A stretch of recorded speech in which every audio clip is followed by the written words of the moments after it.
Hello all, welcome back to Geek Feng Shui. I'm your host and game master, Bob Sellers, Jr. Shout out to our friends here at Cata, Good Brewing here in Castle Manorville, Under Pressure in Golden Valley, and South by Southeast in beautiful Pine Island, or venues of similar nature near you and yours. Family, pet, kid, fun, friendly, fun-filled. Bring the fun, find the fun, just fun, or just sit and relax. It's great places to visit, great people to see, and all around worth the trip. Check out my books at sellersjr.com, my overall website at geekfengshui.com, and of course this channel, which we appreciate if you like, subscribe, and setting of the bell. Commentary is also welcome, but it is moderated due to the trolls. Just saying, if you're keep between the lines, and we always like criticism as long as it's polite and constructive and not just filled with garbage, misspelled swear words. Yes, I know how to spell most swear words. Kids that don't know what they mean or how to use them often don't. So there is that. So what am I doing tonight with Horde Mage? Webola is a character that was in many manifestations over the years, and this time she's a mage. She's been a rogue, the name anyway. I wanted to show one of the things when you play casually is that you need a leveling scheme, particularly if you're leveling a lot of characters like I do. For example, there's several starting areas. If you go back to my videos in Wrath of the Lich King, I talked about how I would level in one starting area and then go to the next and repeat throughout, and that helped do it. Well, that was before I had heirlooms and before all the changes that came with Cataclysm. On the Horde side, it's a little more, I don't want to say cut and dried because that would be wrong, but there are places in the game that are a personal favorite to play in. With all due respect to the game designers, art designers, it's just going to boil down to personal preference. Some people like the Undead Land, some people like the trolls, the orcs. I happen to like the orc starting area. It's very small and compact. Trolls have their own starting area, but again, I go to the orc and then go to Orgrimmar, and I come here to the Tauren second Bloodhoof Village and start playing here up until level 10 or 11, and however much I get done out of here. And then from here, I go back to Orgrimmar and go to the town that gets you walking out to the Barrens. So I'm going to do here is turn up sound a little bit because I think it would be better for you to hear a little bit.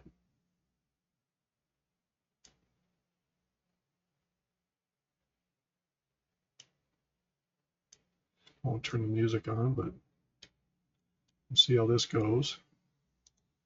I'm slowly learning to balance so you can hear me talk. So the questing, that is done in these areas is much smaller in scope than it was way back, even in Cataclysm. There's less to do because they kind of want you to push through. Now, I have heirlooms on all my characters.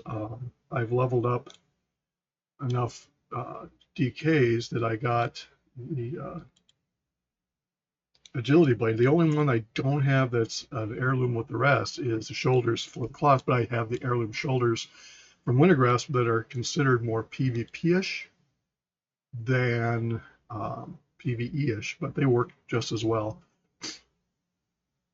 In the end, the gear is what you make of it. I've had a lot of fun at Benediction as Horde.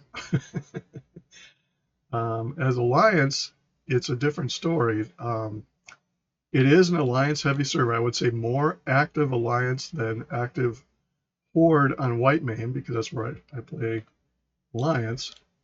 And you just, the 98% of the characters on my Alliance on Whitemane's ignore lists are from Benediction. They're just, and it's not all of them. There are some nice ones. I ran into an Alliance that could have done something, but I think she realized she was a mage and I was a DK, and I don't go looking for a fight, but I will finish it if they started. And we just went our different ways and nothing happened. And occasionally I'll go along and just be in a mood and take them out because to me that's somewhat of what Horde does. I will admit it. So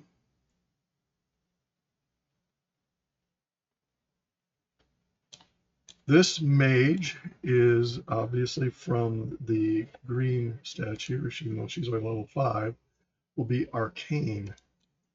I know that green usually means unholy, but I have a frost mage and I have a fire mage.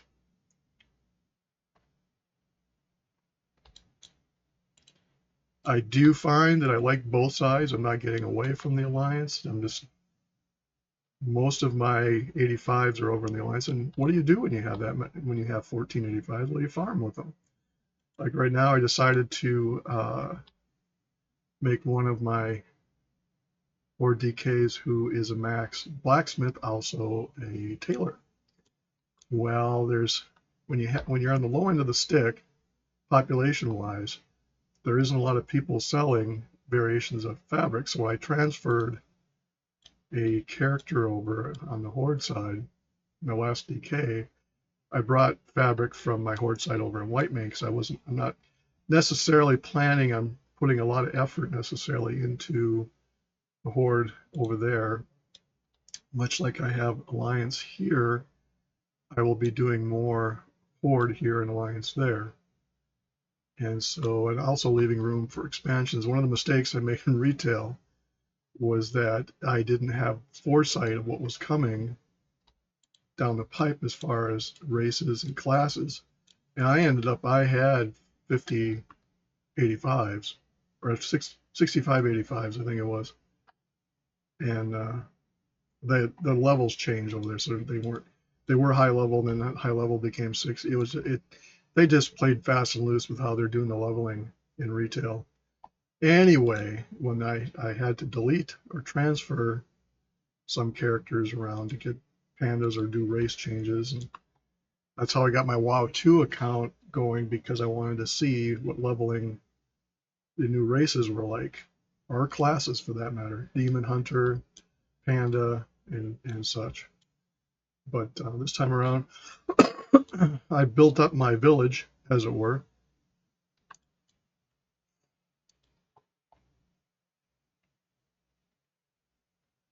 Now you might ask, how much added bonus do heirlooms get? Well, let's see. We'll start here. It's 10%. It's 10, it's 20, 25, 35, 35%. And this does not give it, but it gives a weapon that gives you a lot more oomph than normal. You don't have to upgrade your staves, or if you're one-handed, you can get a mace or a sword depending upon your race and what they can and can't use. So if I get a really awesome offhand or a mage, I can go over and get, she can use a sword, and she can't use mace, so I guess I don't have anything for it outside of, unless I go over to Wintergrass, there might be some gear over there. For the most part, I stay with the staves until I get higher in level anyway. Once you get to level 70 plus, sometimes you find stuff that are better than what you have as an heirloom. Now the other scheme or schematic I have for leveling is that I'm going to, I don't want to say level them in sync, but I'm getting all my lobies up to 15 for a couple of reasons. One is that they can then start doing dungeons as well as questing, and level even that much faster. Now my DK has to farm, so I went into Black Rock. There's a couple dungeons when I'm leveling, I can't get out of them soon enough. And one of them is Black Rock Depths. For two reasons. They redesigned it so it's a lot easier to do it. The problem is when you come in, you don't know which one you're doing. There's like 3 variations of it, but they all come at the same starting point. You just have to know which one you're doing, and then you take the shortcut down to whatever level. And some people want to do the whole thing, and some people are just there for the quick 5-man. Well, anyway, that is where some nice clats are up. So I took my 85 in there and I soloed it. And you loop around, go out, reset, loop around. So that was kind of fun to do. I may have to do a video on that, just clot farming, because it is fun. You see these regens. These are what kill you in hardcore. In hardcore, you'll get into a fight with something. You know, these are not. Let's see, I think I got all of that done. So I need trophy sweeps now.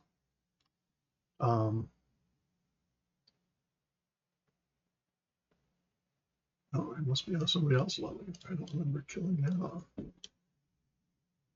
It's been rare to see other Horde leveling, much like on the Alliance side on Whitemane.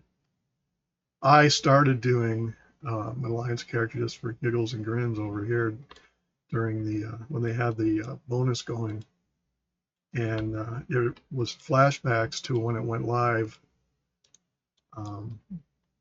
before. Can't remember where I started trying to do it, but you get cases where I've talked about in my other video. If you haven't seen it, I won't be spoiling anything, but you get quest ninjas. Now, what I mean by that, let's say I'm going to go, we're here and I'm going after this swoop. Just as I'm about to wind up and pitch my spell, they hit it, the hunter would hit it, and then it would become theirs and not mine, but yet I was the last one to attack it, kill it, and they get credit. Very, very annoying. Let's see, I don't have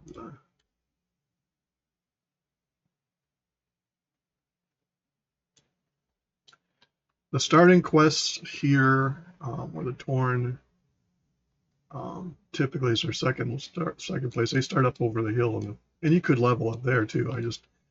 I like the certain areas for certain leveling. Much like on the Alliance, I have my preferences.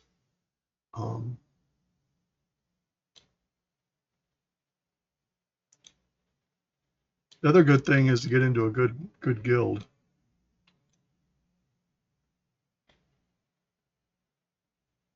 And I will admit, having stumbled into Laughing Coffins, it's made playing a whole lot more fun. I'm not someone who gets together and does all. I've helped out where I can, and my favorite is when an alliance is picking on somebody. So, oh, really? So I'll go bring some of mine in to make it interesting. It's not so much you get into a fight with the other, it's just you annoy them, because that's typically what some of my videos you've seen where they'll fly along and they'll just try to fly in your face just to annoy you.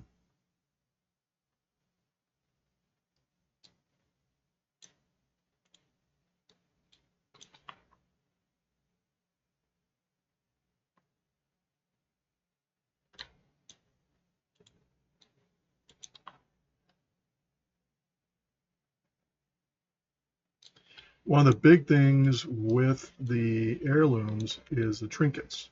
These are the mana ones that make it fairly easy to keep up on mana.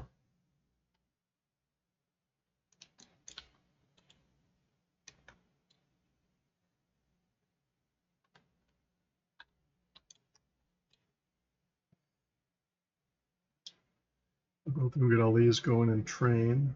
Frostbolt. But for miners, in this case, I'm a miner, skinners and herbers, this is also a good place to start.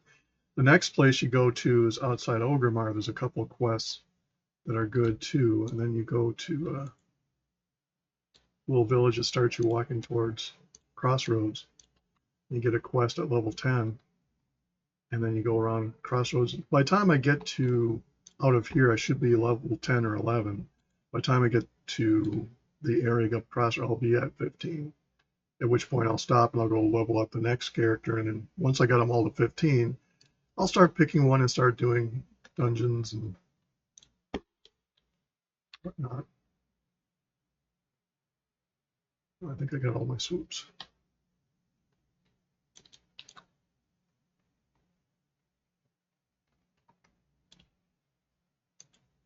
We finally got some rain. Of course, for Halloween, it got cold. Halloween is just one of those days that you can have nice weather, and then the day of Halloween, it gets bitter cold. It's just hilariously funny. As kids, we remember going trick-or-treating back home. For whatever reason, it's not showing up online.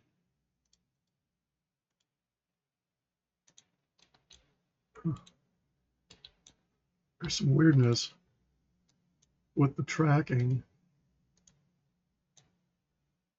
that I've noticed since the upgrade, that I will see herbs, but they're not showing up. So she's an herber and a miner. A lot of the new characters I created, I just made gatherers.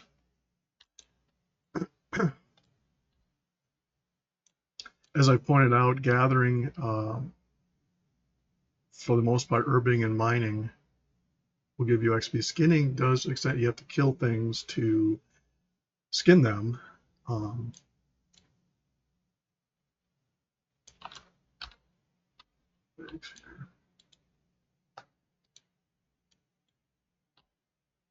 Turn some stuff in here and level up my skills. But I've also leveled, I started one in the Alliance. I've not done it necessarily here where I have one that's pure maker, but the problem is if you don't gather, you have to put it in. I have a spreadsheet of all my characters and put down who feeds what to whom, and sometimes I err on that and just send it to whoever I know I'm doing lately. Because if you only have one leather worker, you're going to have a lot of leather, unless you're planning on selling it in the auction house. Which, when you're on the low end of the stick population-wise, is not a bad way to make bank.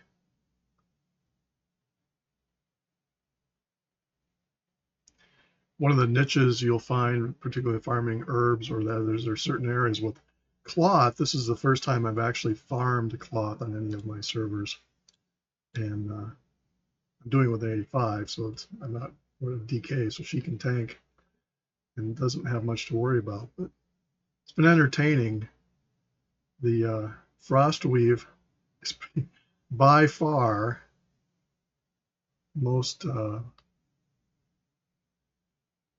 There's an area up. I'll towards the end of the video here. I will take you up and give you an example of what you're doing with the Frostweave. You have to get up to like 425 before you can do the next one. Now, when I came over, I had bags full of cloth, and it was good because I went through all of them, and there's people are quite proud of it. Now, what I did on White Mane at this point is I had 2 accounts, so I would go over to the other faction, in that case the Horde, buy it and port it over and get it, and I don't have the WoW 2 account going this time around.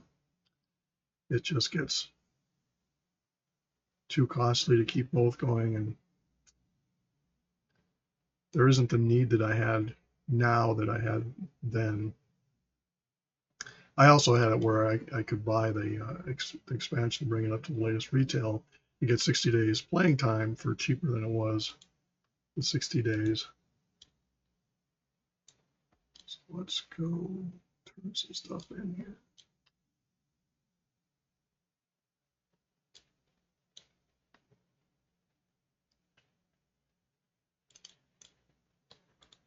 I did bring some gold with me on several of the characters I transferred over. So that way I didn't have to do anything with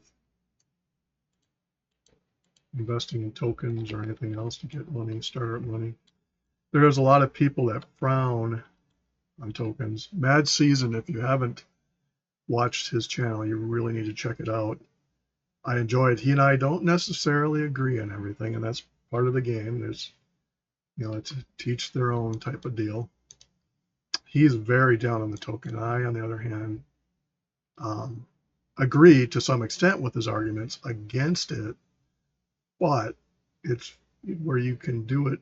It's like gambling. Anybody can go out and gamble hundreds of $1,000s away and put themselves in bankruptcy and out in the street.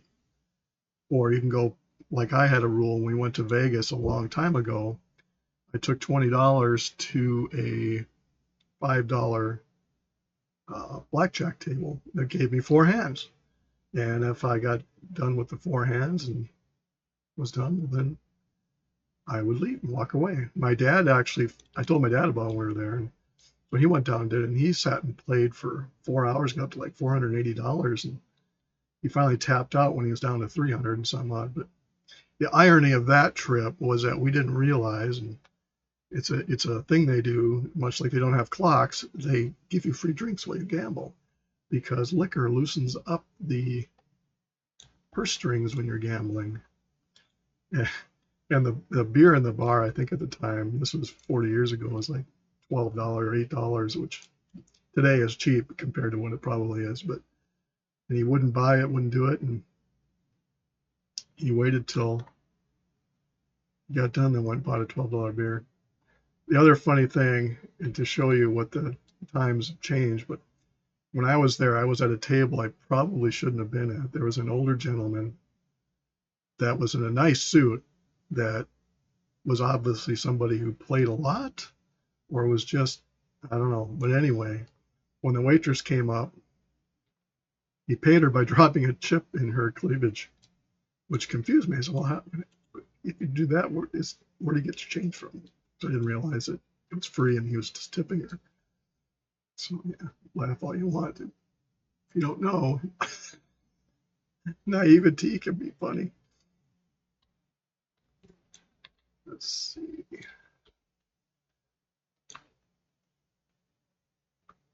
But going back to the tokens,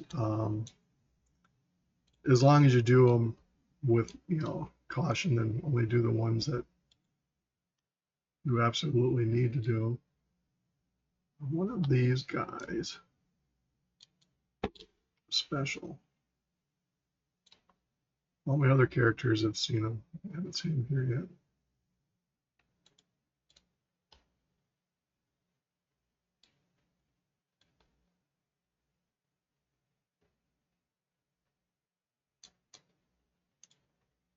Yeah, the tracking thing, I don't know. It's weird because stuff doesn't show up and it does when I click on it. It's not checked. And I don't know what the deal with that is. Once you got it set, it's like after the most recent upgrade, not the one this last Tuesday. Well, I guess it was the one they took away the Halloween stuff.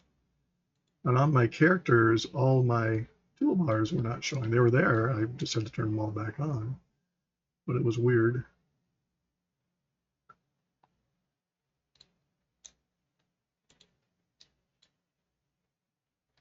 Will I be going back to play the Alliance? Yes, I will. I was having fun on the horse. Like with the Alliance, I was having a lot of fun. Got my 85s.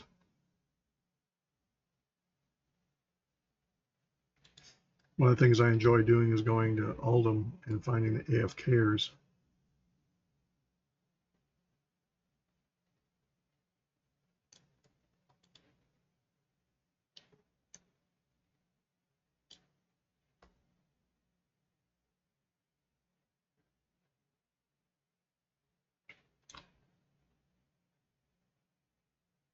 Forgot to train up my skills. So just yapping away, and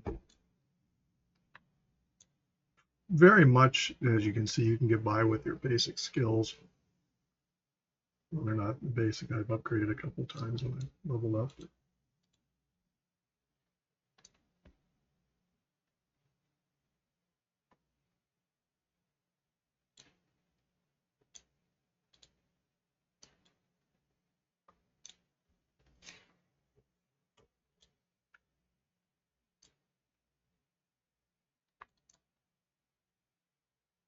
Basically, all of the mages start out as fire, more or less, and then at level 10, you branch out to what you're going to do.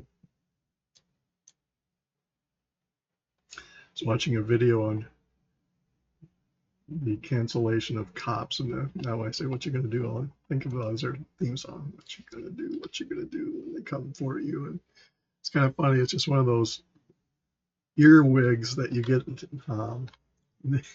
It's one of those songs by Gilligan's Island, if you're old enough to remember that.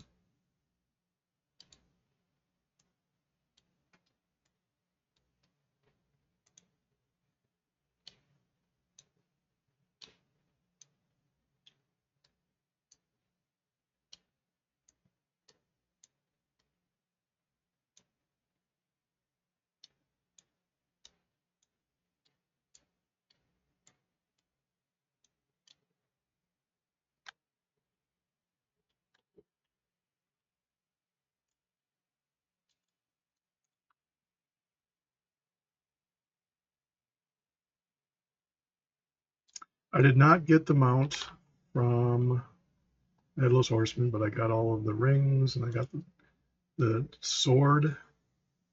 I want it for my 1 DK. Did not get the helm on her, but it is what it is on that.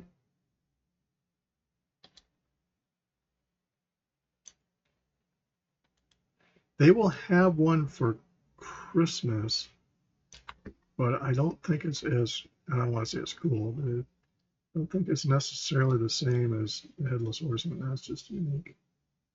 See what they do. And as to the future, now that I know I've gone through the different expansions, I'm kind of reliving and playing in Classic. I don't know if they're going to do Panda anytime soon. I think it's, I mean, I wish they kind of left Wrath alone. It was kind of fun playing Wrath. I think they moved on from it too soon, but the player base gets bored. And you can tell by one of the litmus tests, if you go to the shop, look at the WoW token. Yeah, see, it's down to 19. That tells me people are buying them because it was up to as high as 21,000 gold at one point.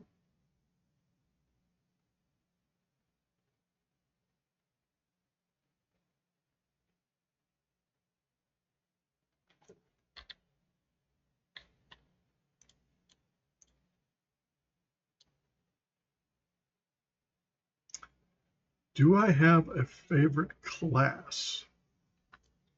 Yes and no. Whatever one I'm playing, I enjoy. Druids, I think, get the best healing and tanking, but that isn't to say that they're the only ones. I have not done high-level healing on my paladins yet. I plan to do that. Shamans and priests. This one's are fun to heal on.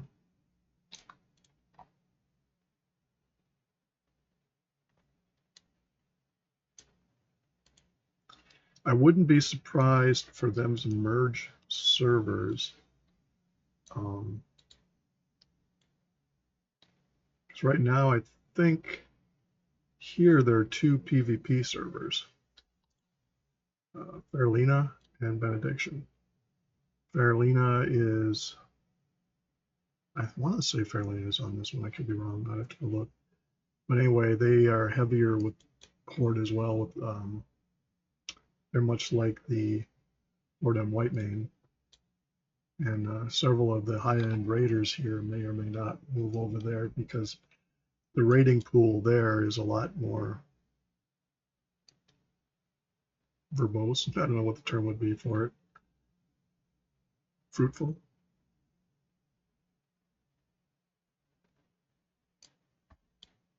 And there are some people that only do 1 character. That's it. That's one of the things that kind of killed off the Star Wars: The Old Republic. Because you get people like me that'll go through and they'll play 30 characters, 25 characters, and both sides. And other people play 1 character, get to the max level, get to the end game, say, "Well, this is crap," and then they leave.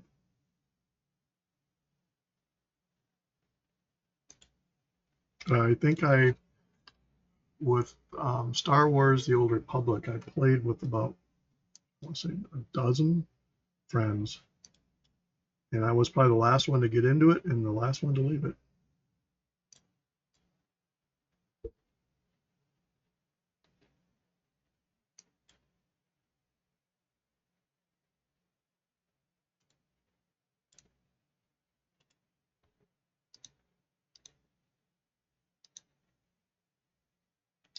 This is a bug with this quest giver because you can't click on them to get them. Oops.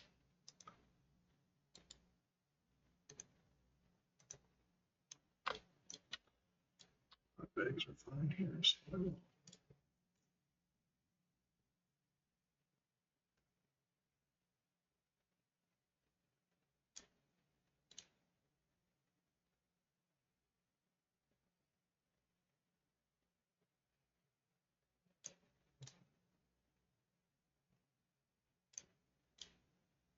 Yeah, with the 85s, that's what you end up farming for gold. So if I ever need to ramp up my gold supply, I just start running dungeons with my 85s.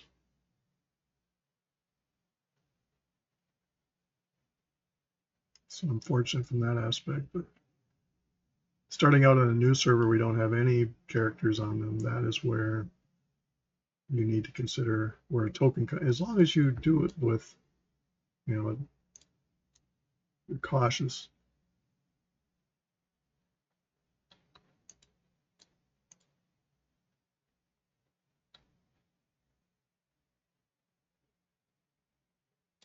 Microtransactions are what they are. They're ways for the companies to make money, and people frown on them. But it's a business. They're not doing this for charity.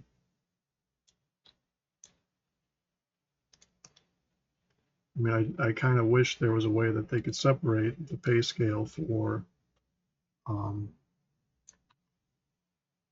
retail versus the classic, but it is what it is with that. Because I can go play. I've got into retail and it's just so foreign.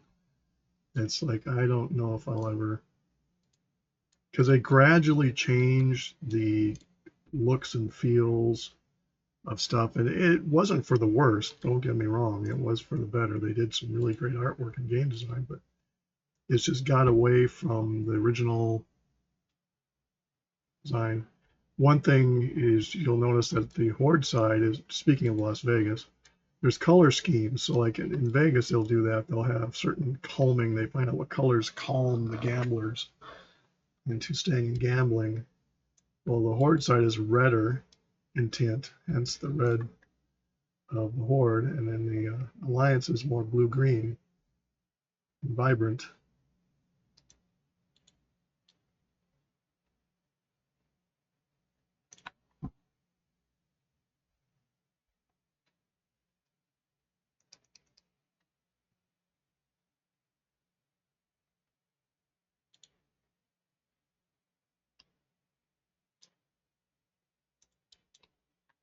And you can look at people who say, well, heirlooms are kind of a cheat. And I say, well, that is.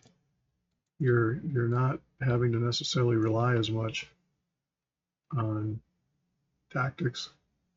Even with my rogues, I have swords or I have daggers.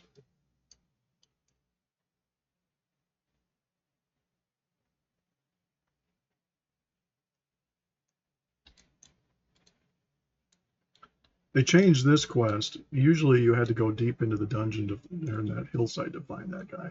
It was a pain so much that I didn't ever really do it other than a few times, because particularly in hardcore, that was a death sentence to try to go in there because of the respawn rate. I mean, they gave people what they wanted in hardcore, and that's what originally drew me back. But you know, why Earth has to be 15. Yeah, hardcore is fun to do as long as you have the patience for it. I originally did, and then I didn't, because it was just, I don't like getting killed off by something that wasn't my doing. I mean,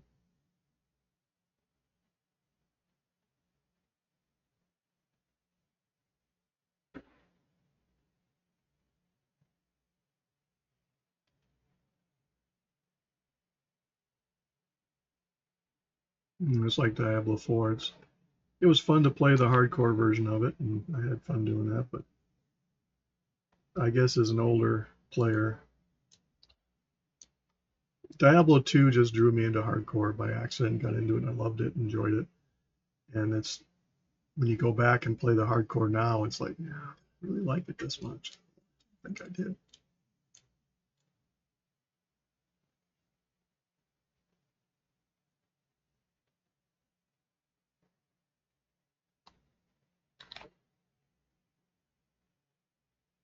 Don't forget to subscribe, set the bell. Like the videos, please. It helps all YouTube, whether it's mine or others that you watch. Likes are free. As Mr. Ballin in his podcast, Mr. Ballin Medical Mysteries, say if you really don't like the video, hit the like button 3 times just to show how contemptuous you are.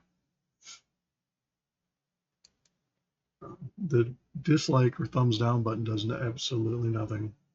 They did that because of the trolls. Trolls do themselves no favors. I might do the restless search just to show you. I generally stop before I get there. Keyboard trolls are like the trolls that came through on my commentary here, and I don't know if they're real or they're AI or what they are, but you know, it's the stupid things where they pile on. They start a comment. They think it's cool just to make it sound look so bad. And anyway, one of the more humorous ones by far is the escapade with the graphic. I've talked about it many times that I use for my priest video. And I would say she's the least innocuous of all the graphics I have. So I have some that are really eye catchers, because that's the idea with YouTube. Is it is not clickbait necessarily, but it is clickbait. It's you design thumbnails, and there's eons of videos you can go watch on how to do a proper thumbnail to get, and most of it is business orientated, but I mean, some people just, a lot of the people won't even bother putting much work into thumbnails. What they'll do is they'll just use screenshots from within the video, or just a standard snapshot. One of my favorite channels, which I'm a member of, is Big and Two, and he has a picture of him looking like he's really, I don't want to say order. If you knew the guy, it was just not.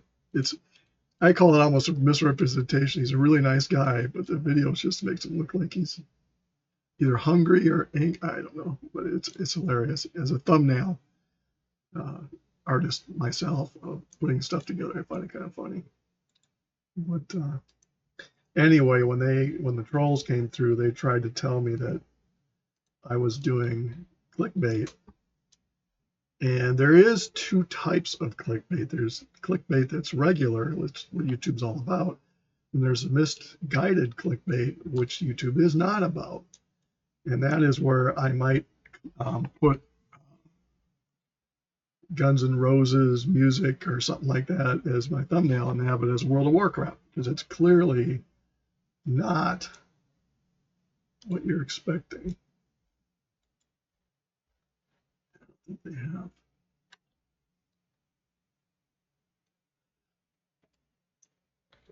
But they were going on and on and on, and then I put a lot of work into the graphics using paint.net to make sure that you absolutely positively know what you're clicking on. It's World of Warcraft. It's either, back in the day it was Wrath of the Lich King or Cataclysm. Let's see what we got here. We'll go to we'll ding up to 10 doing the, I was going to do the turning up. But yeah, they got to the point where I finally found where I can just shut off. I moderate it, so I'll go and look every so often. And there are people that have, there's been some questionable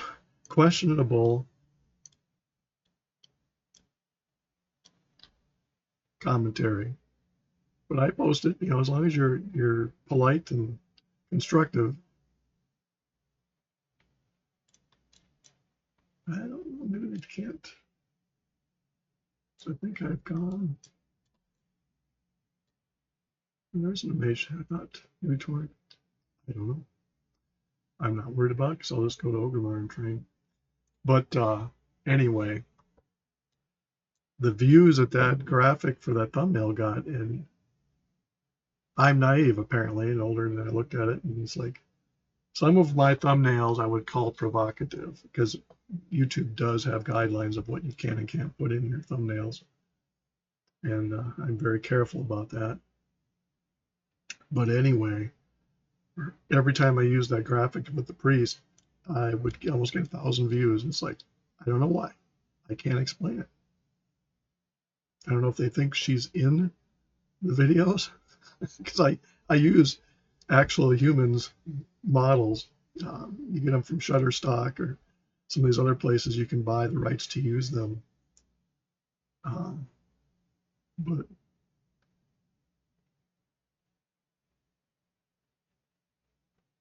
because you do have to have the rights of some sort to use them, otherwise you can get sued. The prime example that they used was you can go out and Google something and look for images that are basically free. They don't have anybody doesn't have rights to them. And there was somebody that Googled and forgot to turn that on and had a picture of a beach that they used without modifying it anyway. Again, that's where it comes into the play of what you can and can't do. And they put on these pamphlets, and somehow the person found out. And they had, I forget how many thousands of pamphlets they had to pay per pamphlet back to the creator of that beach photo. But I make sure that I modify my graphics so that I blend them into something. There's rules and regulations of what you can make your own. In a sense, I'm not saying I own the graphics. I just made it my own niche for this channel as well as for my books. I've used the graphics on my books, giving credit to them.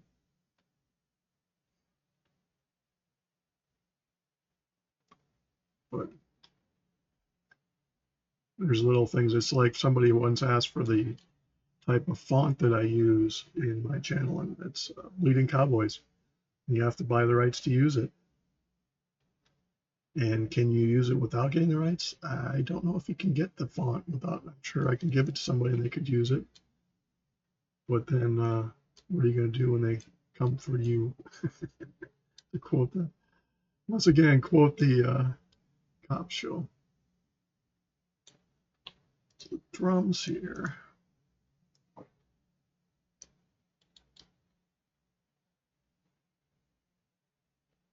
Anyway, the cowboy trolls.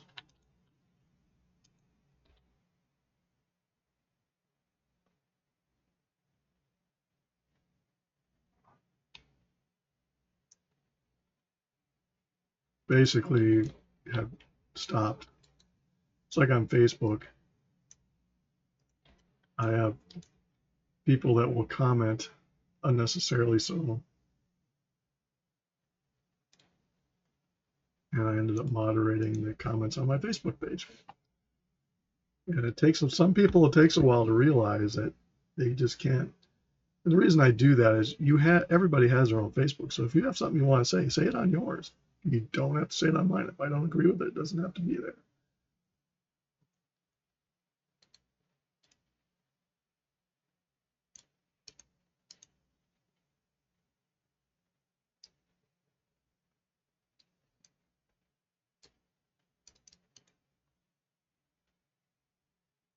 And I'll be the first to admit that I'm still new at doing the. I was trying to come up with ways for you folks to enjoy watching rather than hearing me just blander on. So I had the music playing, and that obviously interfered too much with. Oops, I forgot to do the drums.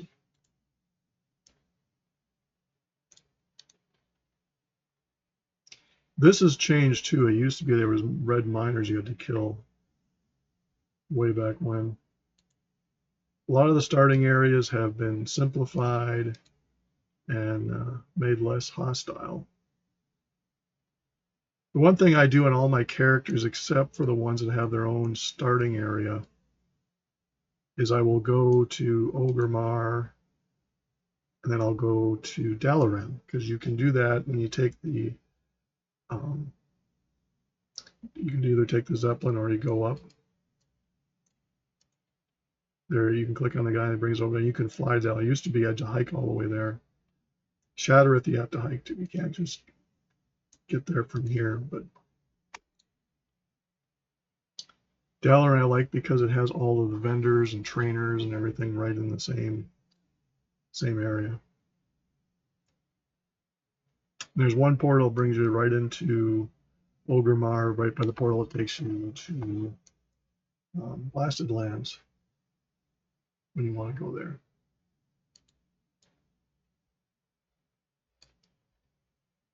Funny thing with Blasted Lands, you can't take the portal from Orgrimmar. until you're a certain level. I think it's 58. I could be wrong. And but you can go to Blasted Lands on your own and go through the portal, I believe, to Hellfire long before you should be. I've done it on a whim. You get killed a lot if you're not high enough to defend yourself in that area.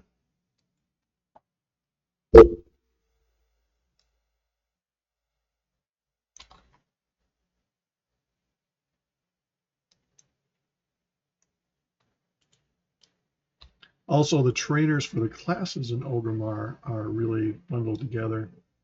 Only one that, I can't remember which one it is, it isn't. You have to go, I don't know if it's there's a group of trainers for the classes, and there's one class you have to go over the hill to different places, so when they separate out for whatever reason.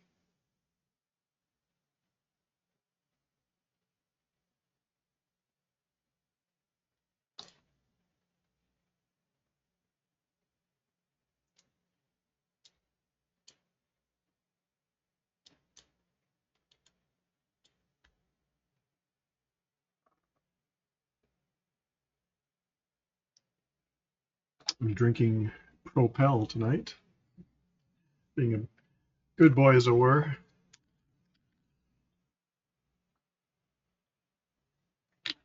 Went to the doctor recently, and she asked what my alcohol intake was, and I really don't drink a lot, except when I'm doing my YouTube. So maybe I'll start drinking water.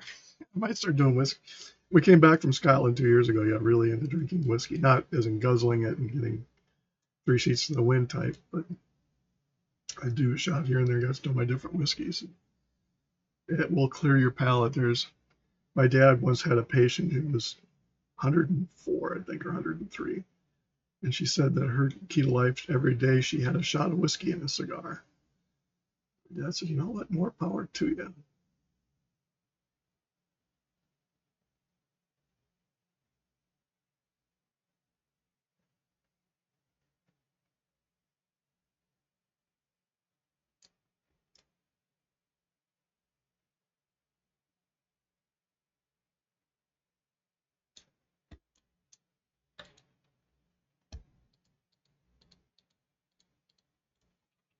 I don't keep the little bags simply because I can make the bags on DK now. I can make the 16 slotters, I think.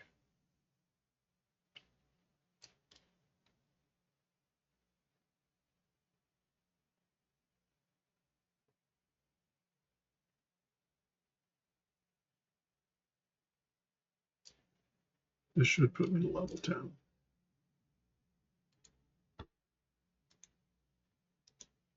There we go. So I will come up to Arcane.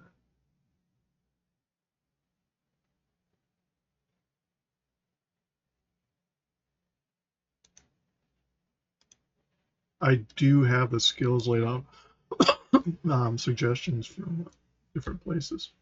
I eventually may go back to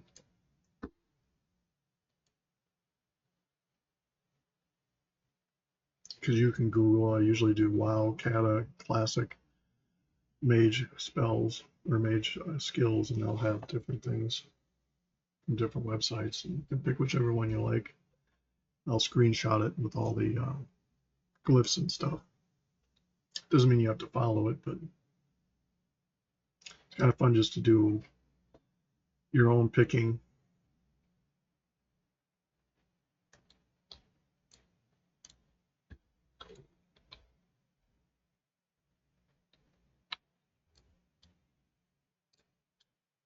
Now, way back when there was portals to all the major cities up here, and they at one point, and I don't remember if it was Cataclysm or somewhere, they took all the portals out, and there was people like myself that like having characters there because you're so close to the auction house and everything else that they got trapped in Dalaran. Wild Peg. I think that's why they ended up putting the portal, and there's the portal for the. This is actually the mage training. It was funny when it took me a while. My first time I was doing the mage thing, go look for the mage training. I couldn't find it. Figure out why I couldn't find it was because you come in. So Frostbolt was useful. Frostbolt is more expensive, and I should put a shorter cast.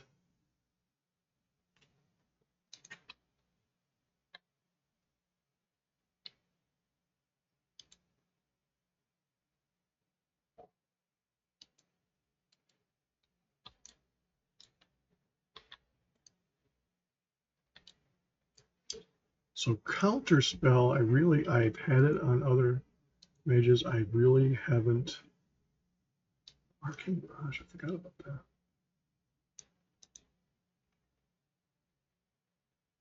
Arcane Missiles. I already had that up there.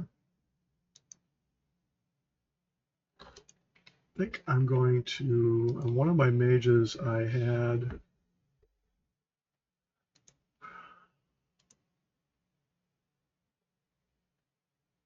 this one's about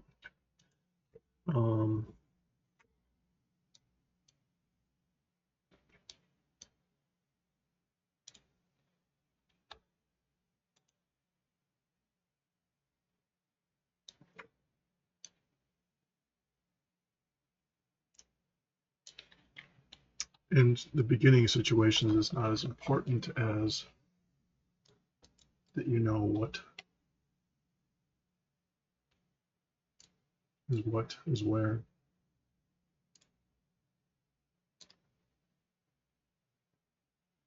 Why do I pick 15 is because that's just the watermark. For those that don't know where the term watermark originally came from, outside of you see them on documents, is on ships. I grew up in a shipping town, ore boats up in Superior, Wisconsin, great port. Notice I don't say Duluth, because Duluth stole their port and made it their own from us, but I won't go there. And the markings you see on the hulls in the front will have white markings, and that tells the loaders how heavy in the water the ship is. So level 15 is a watermark because you can get to start doing dungeons, and 20 you get riding, and yada yada yada as you move on.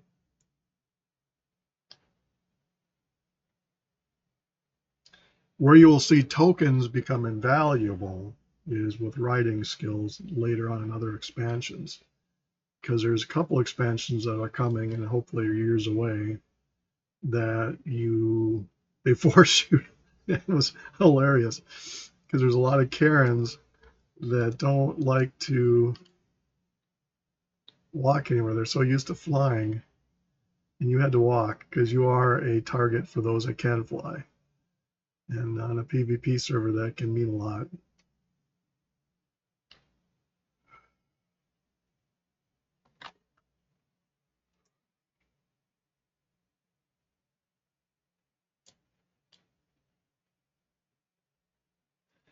So I could fly right to that village, but there's a couple quests up here that I like to do. So to get to level 15, and then I go to the next character. What I'll do after this, when we get to 15, is I'll go over and show you where I'm farming. And you can do it for a long time. It's like mining or waiting for a rare spawn of a pet you want to. It's productive, but it's like fishing, I guess, is the best way to put it. It's like I run around and kill stuff because my character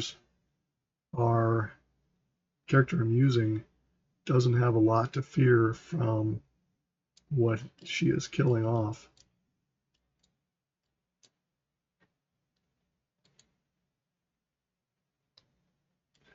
And I cannot wait for this political season to be over, no matter who wins.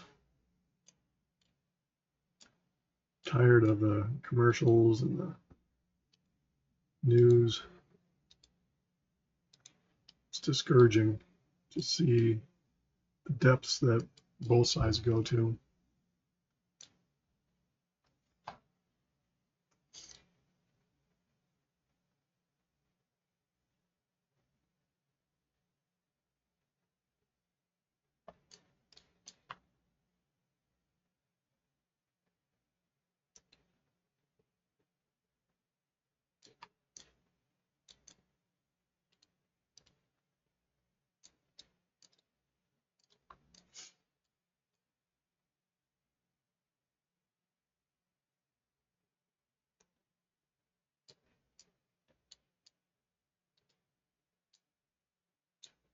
There will be people that will tell you that one flavor of a class is better over the others.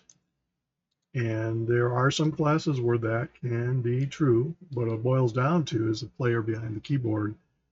I have seen some decent tanks, for example, with DKs that are not blood spec. They are not. There's stances. I'm not using the right term, but there's a blood stance, so you can be unholy DK and be in the blood spec or blood aura, whatever you want to call it, which you should be, because that is what gives you the most aggro. But it doesn't mean you have to be spec blood to tank. Blood obviously gives you a lot of benefits to tanking, but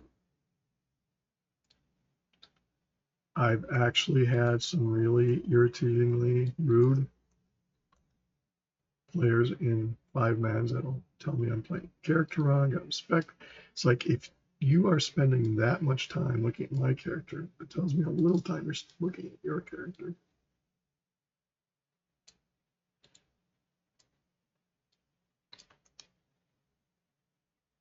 Everybody has an opinion. That doesn't mean you have to share it.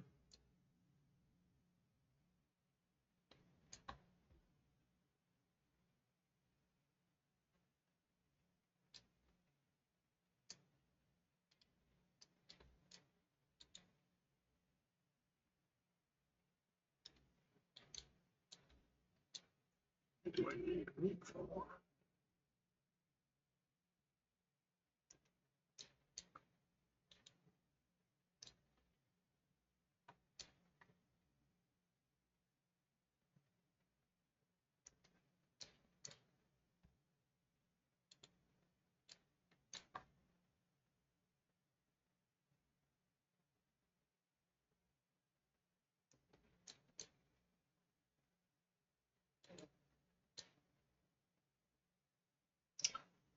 There are some mining nodes in here I know about.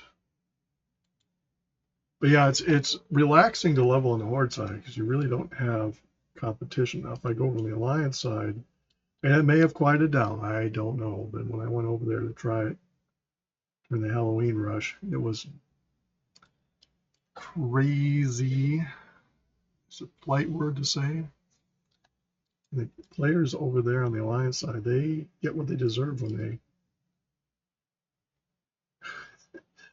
Like, every so often I'll fly around all of them looking for AFKers. And it's fun about AFKers. You don't have to kill them quickly. You can sit and take your time.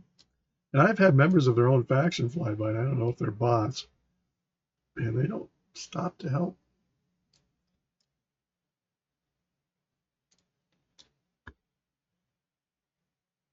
Which tells you a lot about them.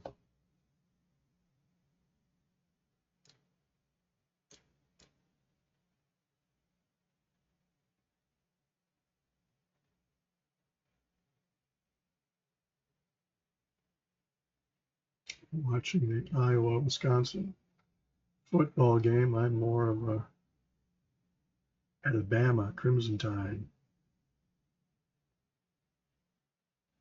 And like, it's silly how sometimes you follow teams for a specific reason. There's a lot of people who will follow a team simply because they live there, and there's nothing wrong with that. But I have reasons, and I'm into vampires and other stuff, paranormal, and Crimson Tide has always been fun. Plus, I like sometimes I like the Roll Tide. So you see we're almost level 11.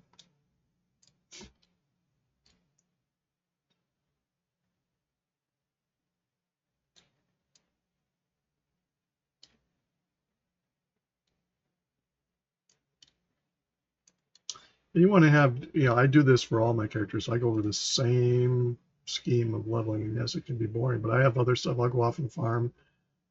Farming of the frost weave at the moment is glad I brought a lot of it with me when I transferred over. It almost makes me want to go over to my alliance, make a punch over.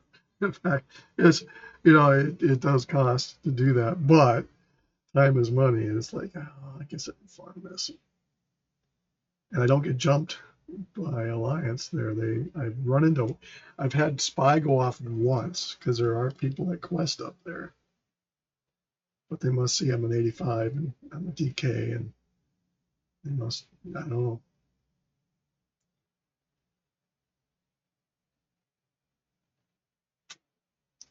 I go to Aldham and there's a hunter. I'm Huntard.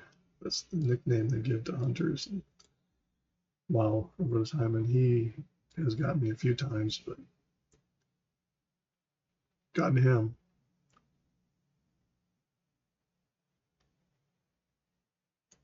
I don't like to share. Weed eaters, as I refer to the herbalists, don't like to share their herbs. And in Aldham, it's a narrow river basin that you're farming whiptail, which can be invaluable to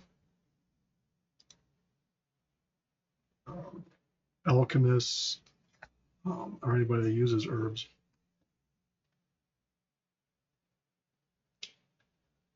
To make glyphs and stuff like that.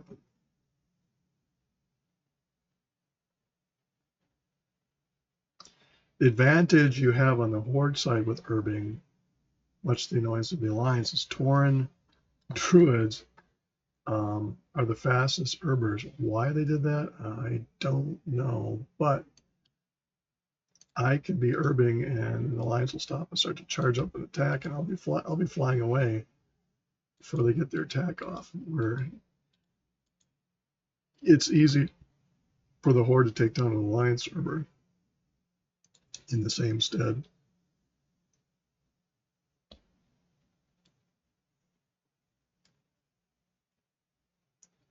So this is the quest. There's other quests here you can go off and do if you want to.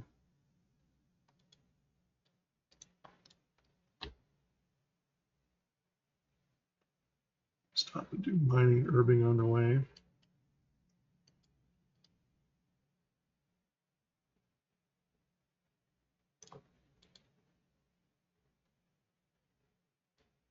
Gathering isn't necessarily as important for me at this point as it was originally, because I have gatherers that can fly around. So if I need a bunch of this or a bunch of that, I can go get it for whatever's making stuff. You just level them as you go. DKs are probably the weirdest ones because you start out at 58 or 60, depending upon how much XP you got when you're leveling. And so when you're going to level, you're doing dungeons at that level that you can't herb or mine in or even skin until you level it up and go back to the earlier levels. I can't remember demon hunters start out level 1 or if they start at level 50 like DKs.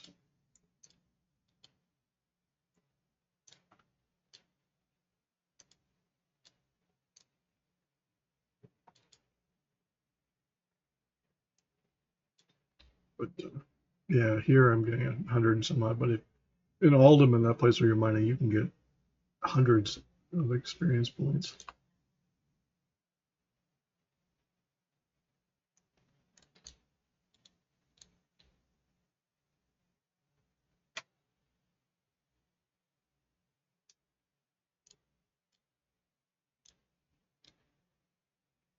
Now I have not gone into depth of leveling, to be honest, in Cataclysm, other than my usual level schema where I start in one level area and then I go to outside of Ironforge and whatnot. Because all of my characters that I've been regularly playing were already higher level. So here I've learned the tricky part with Horde leveling is the level variations of the Barons and going over to the places where the allies like to hang out. I was up in Eastern Plaguelands, I think, farming on one of my characters that I was leveling. And there was a Alliance hunter that sent his pet after me just to annoy me.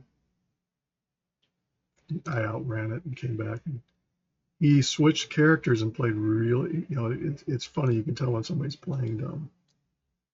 They're new to the server, out of the Horde side. I explained to him I was being nice. I said, yeah, it's more of an alliance. But if you go over to White Man, you can be more Horde. And then he had the audacity to tell me this was an alliance only server. Shouldn't bother playing Horde. He actually said that. And it's like, yeah, about that. But that's why we love playing Horde on Benediction. Now, to be honest, when I was leveling up my characters, I have a couple Horde characters on White Mane that are on Ignore list while I was leveling on White Mane. So that it's not exclusive to this server. There's every server has bad apples.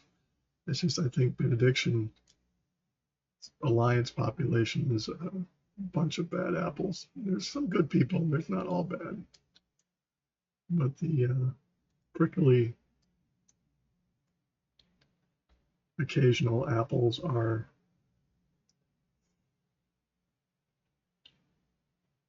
the more I run into than the other. So.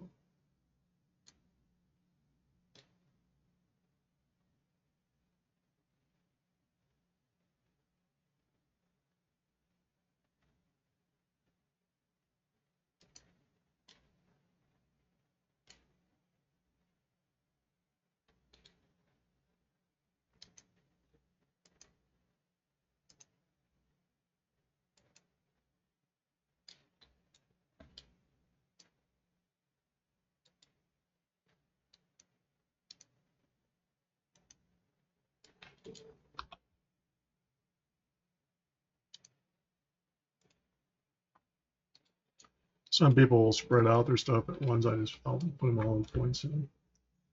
So let's go do these guys.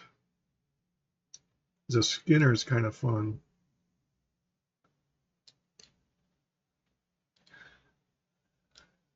Because there's a lot of leather you can get here doing these quests.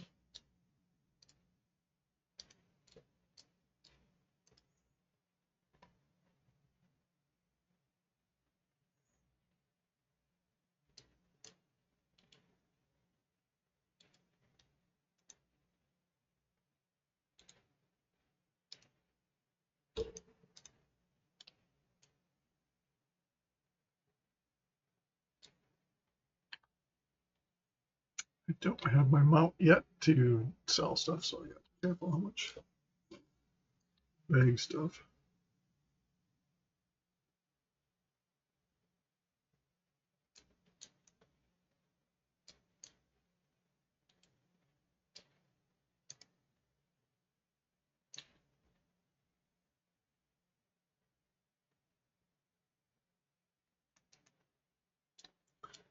There is kind of an order of questing here. It took me a little bit to figure that out. So I go all the way to Crossroads and then quest my way back around.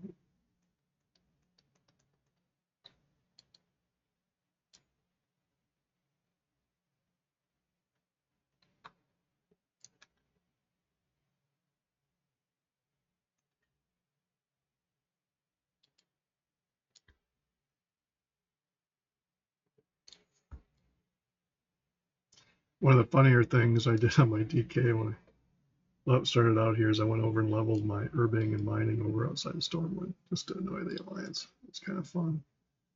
Because they came out. They came out to chase me around. As fun as it is to them swarming, I played this game far too long to not know how to lose you in the trees. So, yeah. I am more Alliance. So I do play the Horde. I don't have anything. You just have to realize in my experience, Horde for 7.5 years when I first started playing were really the bad guys. And then I started playing them, and it's a different part of the game, different side, different questing, somewhat similar.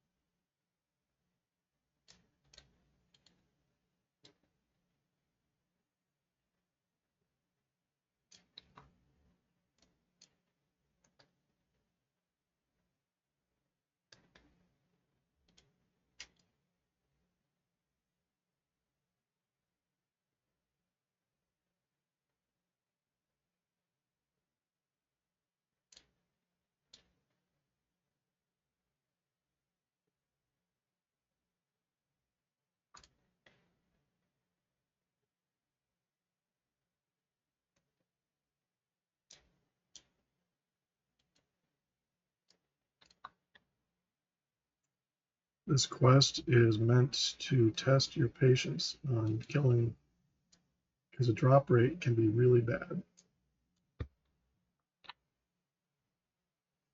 Yeah, you can go farm other areas outside of Crossroads. There's other higher level ones you can go do.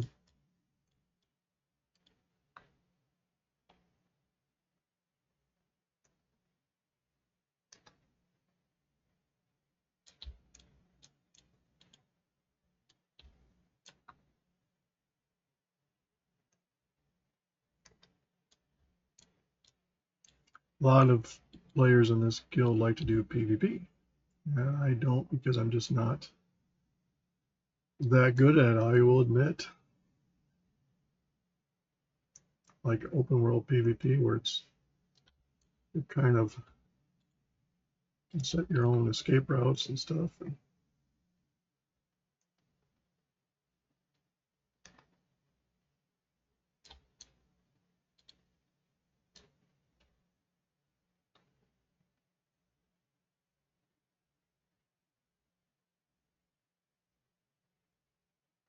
there's a quest over here I'll go do.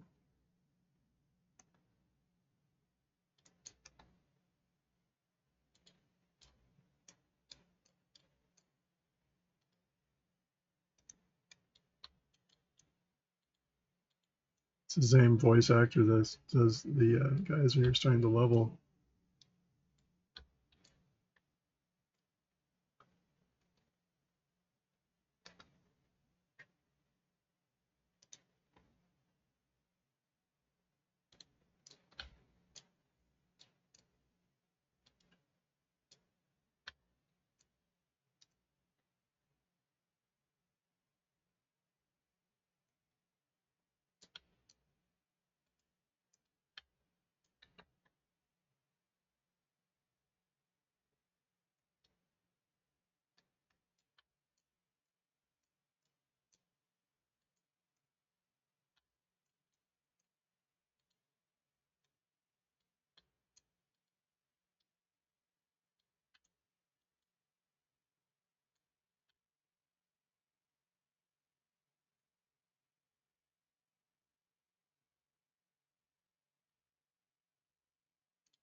We'll have a quest to do zebras later, so if you want to, you can go all the way Crossroads, get that quest, and come down and do it. But I'm finding it's just easier to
I mean, the same people who have problems with the token. I mean, there can be some things said about playing the game.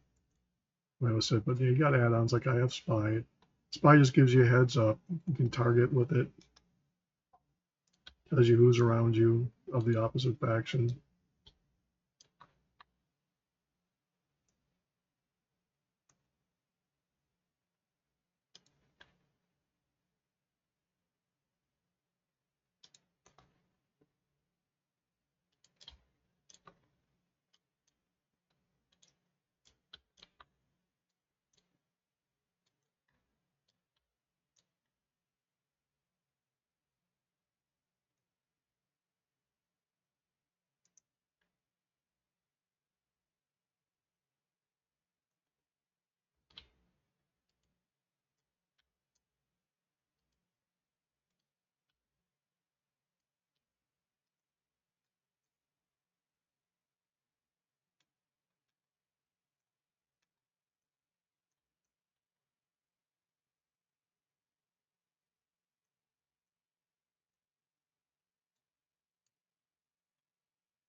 Yeah, the other leveling areas aren't bad. It's just they're spread out more, and I like the more compacted. Get in, get out, do what you're going to do.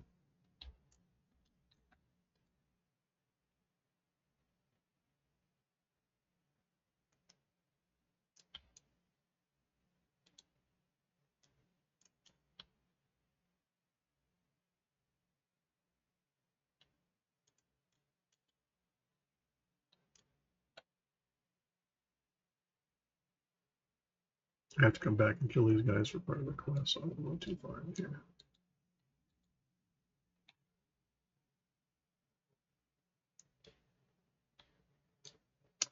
I will be back. I think I've gotten all of these.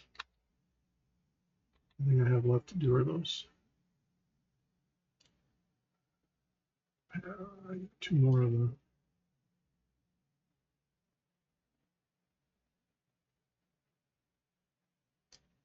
This is where blink becomes nice. If you don't have writing. Blink is a skill you just plop, plop, plop. Early on, there's a timer, but you get the idea.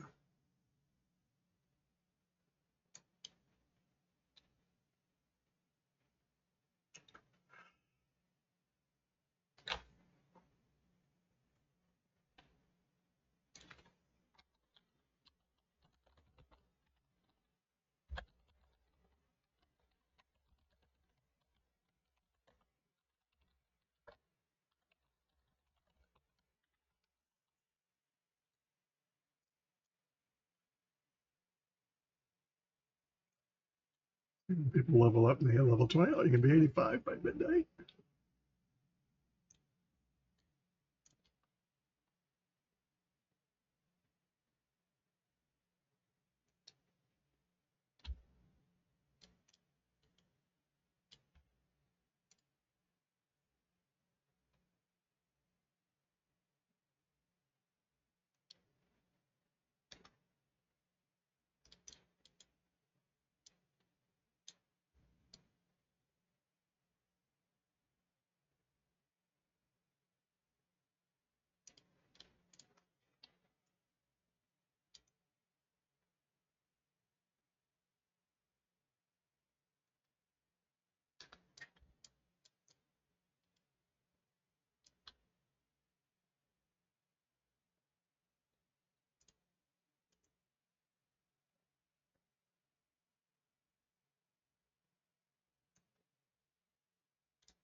I have killed all the striders on here and I got one drop.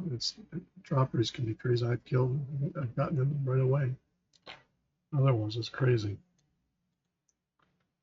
All the lizard gods smile or smite you.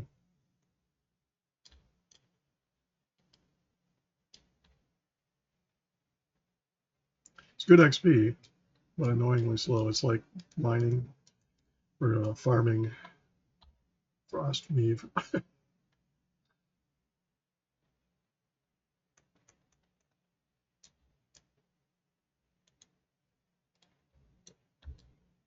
One of the talents that tailors get at a certain level is you get scavenging. So as you kill humanoids, you get more. So I'll get, instead of getting one cloth, I'll get 4 or 5 sometimes at the best.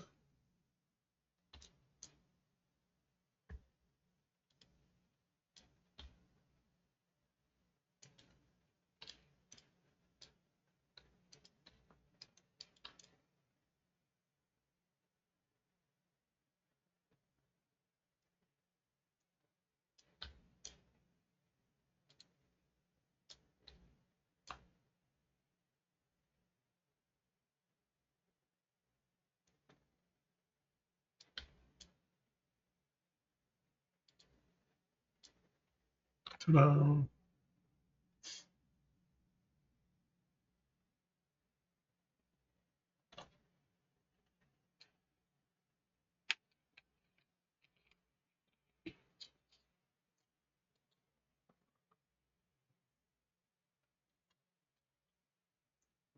Sounds good to stay hydrated. Break and propel tonight. Bubbler also makes a nice option if you want to get away from soda.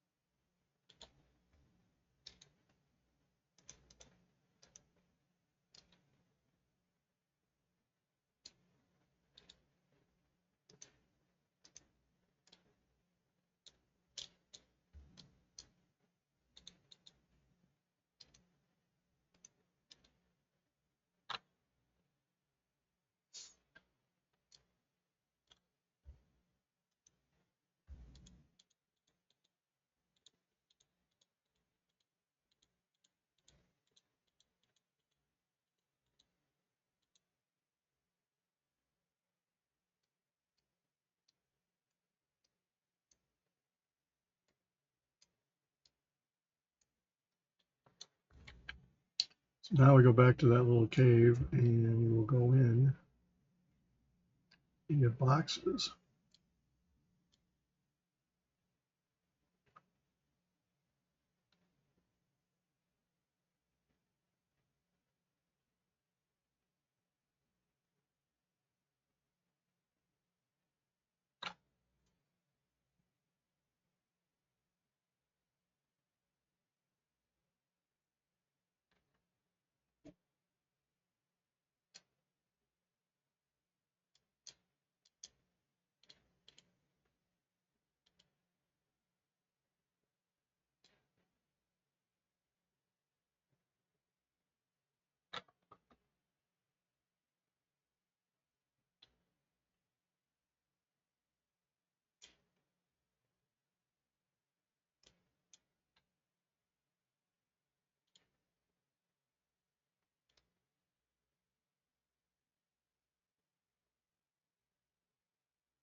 It's nice about mages, particularly when you get up to a higher level, you'll have somebody who wants a port somewhere when they're lazy and don't want to take the long way.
with the Halloween questing. So, in all of the inns, there was a little pumpkin thing you go in. It was like a little dip quest.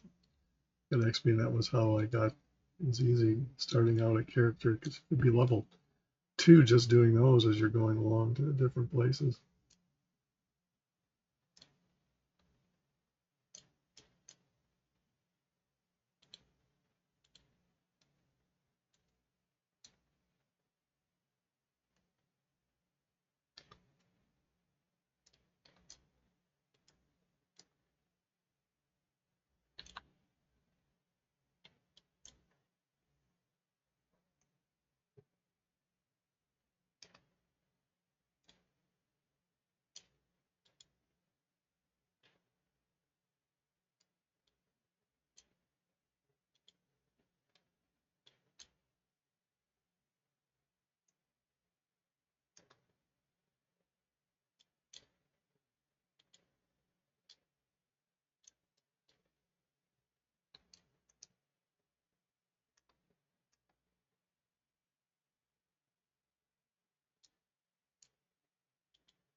That's one nice thing with mining is that you get a lot of gems this way.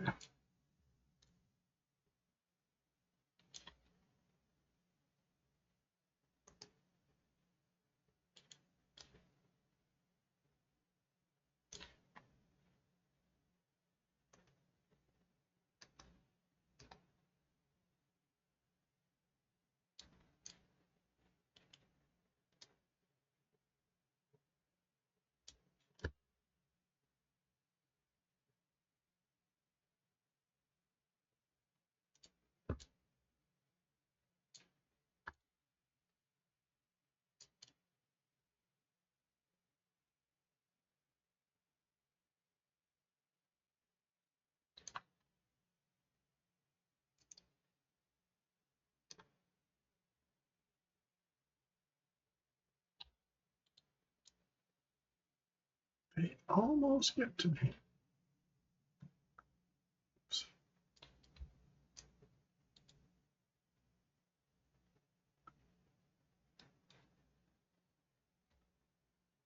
Inside here. Oh, it's outside. Must be up on the hill.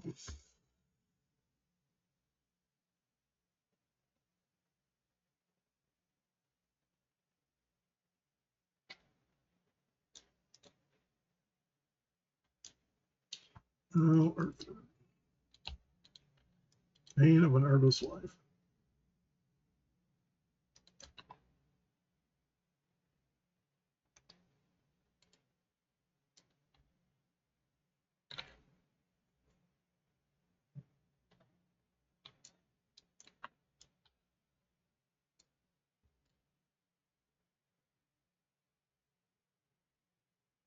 So we should ding 13, and then we'll get a quest to go to the next area. We'll get more stuff. We'll be 15 before we even get to Crossroads.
Speaking of what I was talking about earlier about clickbait, YouTube did a thing for creators where you can use up to 3 thumbnails, and it'll be randomly used to show on people's feeds if they see your channel. And the idea with that is that if you're a business and you want to see which thumbnail does better, after a while they'll tell you which one is the better thumbnail. It's kind of fun on my part to go back and do that, because I used to have a thumbnail per character, because you only have one. And I since gone back and done what I mean by characters, I had it per character per specialization. Now I have 3 thumbnails per class. Like I have some of them I have 8, so I can go through and randomly pick them as I go. It's not always the same one. And yes, I do use the priest one just to torment the trolls. She doesn't garner as much views as she used to, but still it's kind of fun.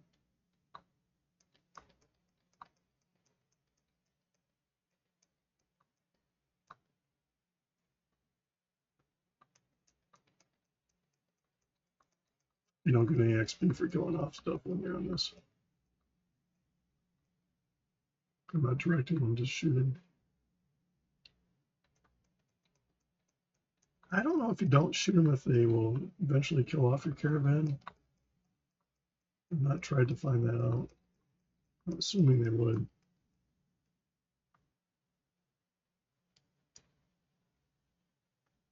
Normally I hike up to this next place and do all the questing, but I've learned to go do those other quests, and it's much more valuable use of my time.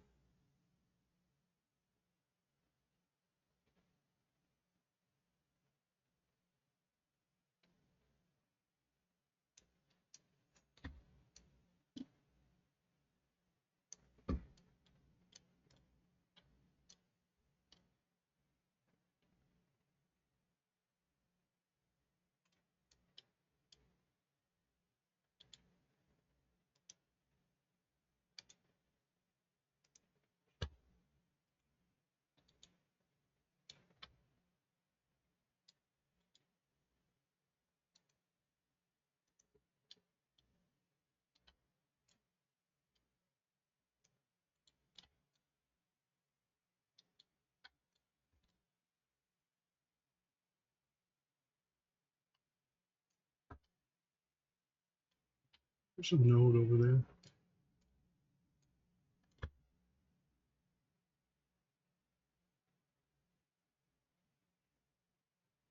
There's a node.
Sometimes the tickle one usually does it right away. Other times you have to do a bunch of them. That's a little cute little quest.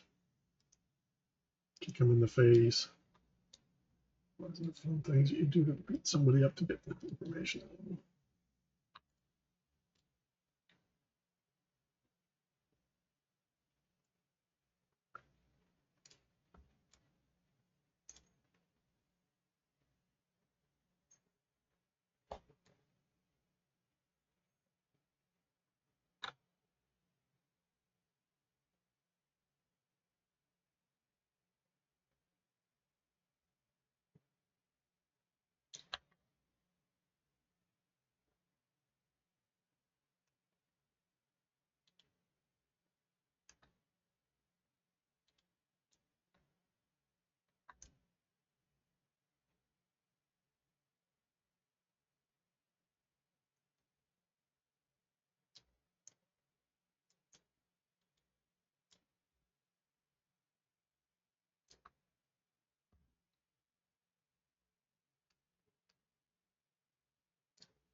So you got to kill 6 of these and kill them to collect 30. So once you killed your 6, you still got to go through and kill a bunch more to get the quills. So you see a situation like this, if there's a bunch of people leveling, it would be a larger task that needed to be.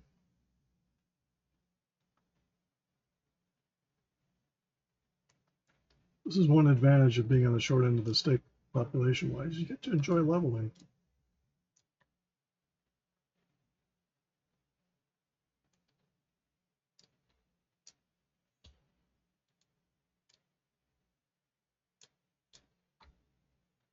Kind of a lone wolf anyway. When we were doing the Headless Horseman, I would get people together and to do the either tank it or heal it with different characters.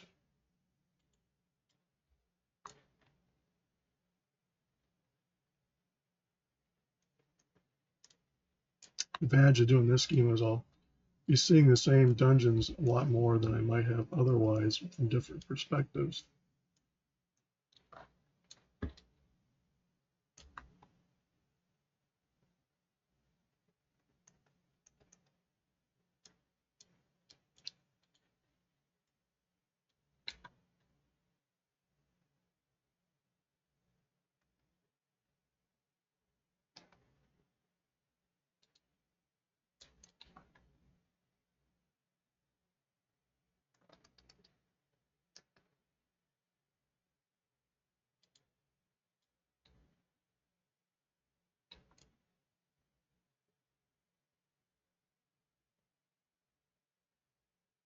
Sheeping is always fun. It's almost as fun as the rogue comes up and stuns you, sap. It's a fun thing as a rogue. You can go up and sap somebody and wait till the time is just about done and you resap them.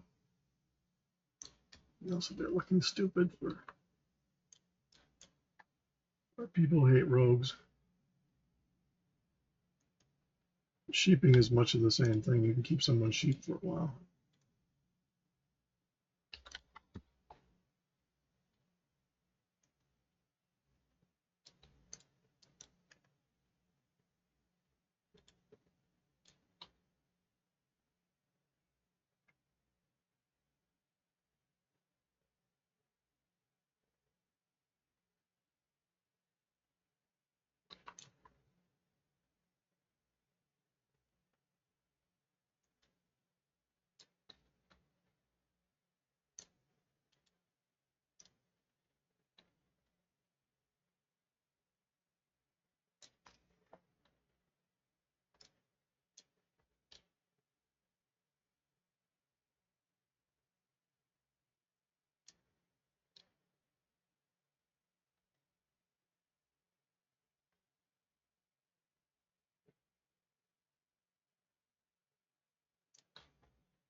Now at this point, I think we will go to Crossroads. There is a quest you can go up there and do, but for the sake of time here,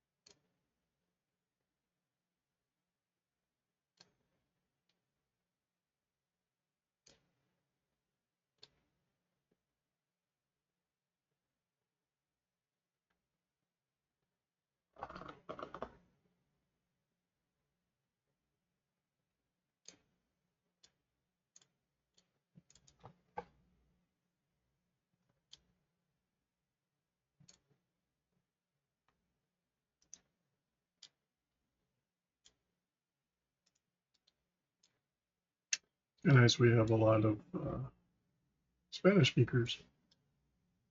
My problem is I don't know Spanish, so unfortunately, I'm not able to often help them as much as I would like to.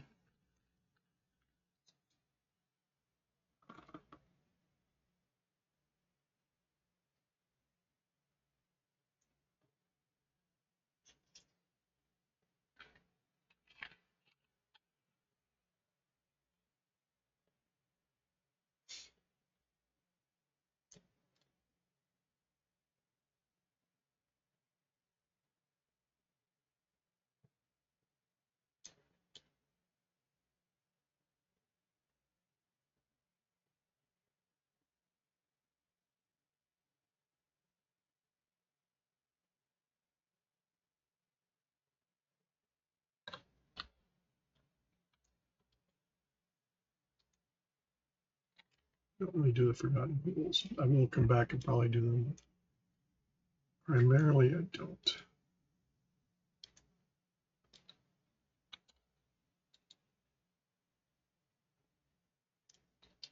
Don't do the fungal spores.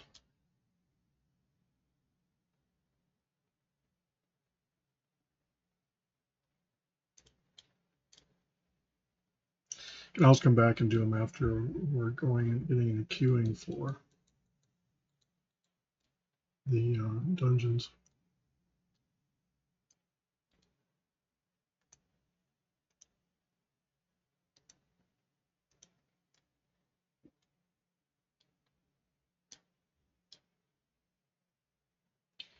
Usually the zebra and the lionesses ones will get you.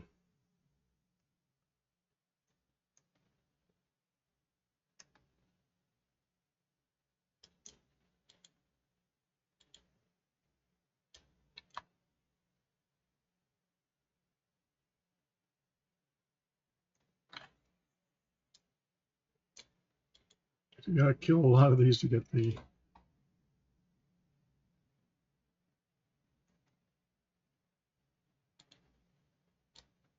hooves. It behooves you to kill a lot. Sorry.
I'll get a quest to do the We'll see here in a minute when I pick it up. I typically wait because my Alliance Hunters, I like to get the pet. The only way you can get the pet is if a Horde spawns as part of the quest. So I'll bring my Alliance Hunters over and park them, and I'll bring one of my Horde characters over and spawn it and switch characters and then tame it.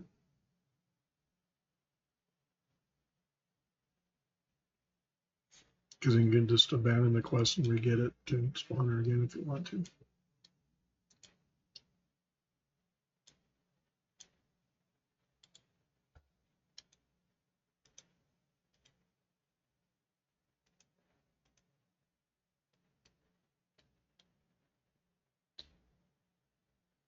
So now we'll go to Ratchet. We'll kill stuff on the way.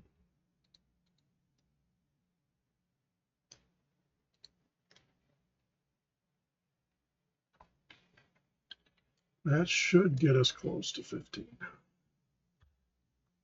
Yeah, if your Skinner hanging around here when people are massively questing, will get you a lot of leather.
Nice to see this vendor up here. He has some neat stuff.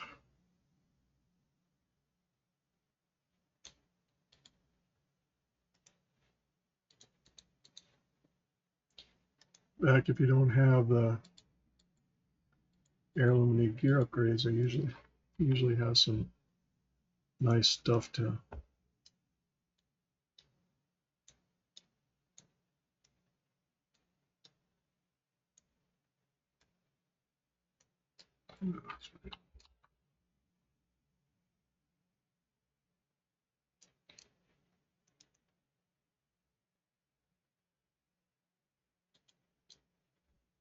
and there's level 15. So we'll go to Ratchet here and get the flight point, and we'll go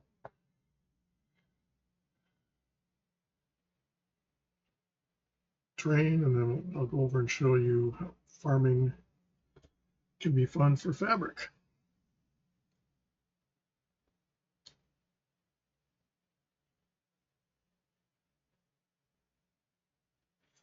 Wisconsin got killed by Iowa.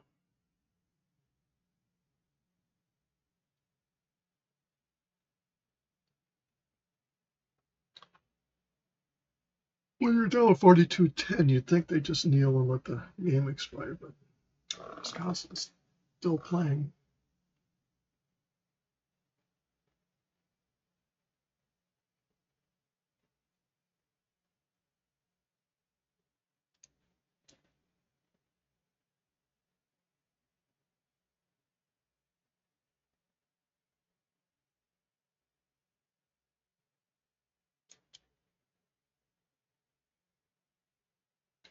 You tell when coaches get angry, it's kind of funny.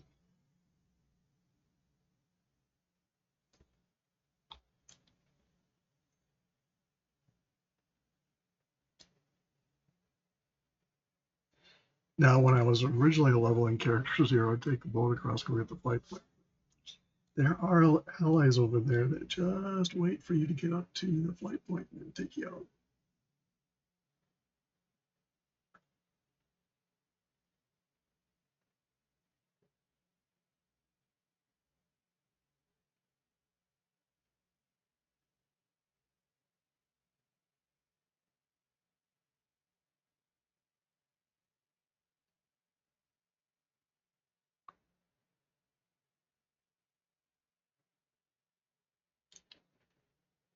You have a trophy. Yeah. All right, let's go train, and we'll go over and I will take you on a tour of how to farm some fabric up in Ice Crown.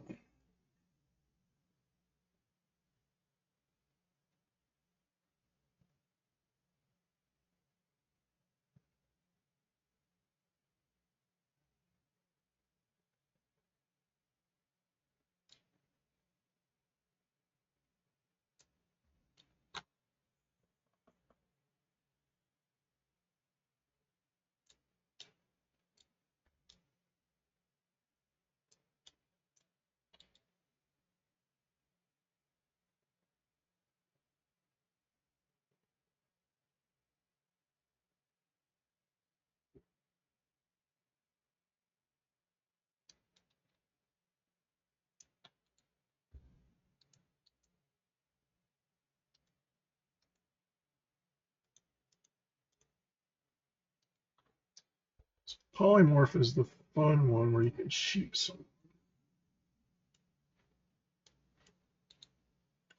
Evocation is useful when you need your low on mana.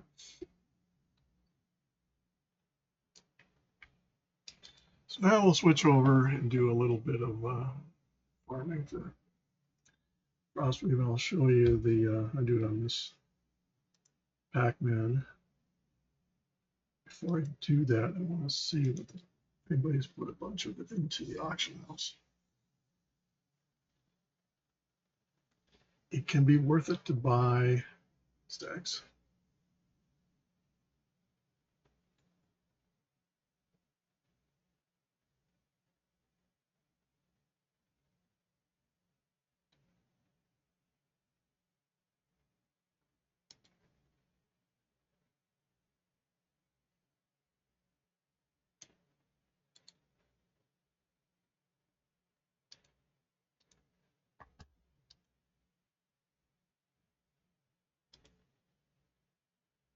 No, no such luck.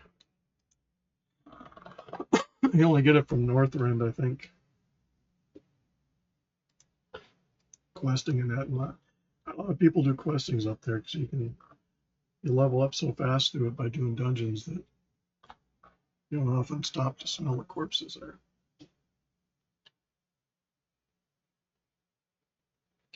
So this is the lodge we're at in this area. So one of the areas that we're going to do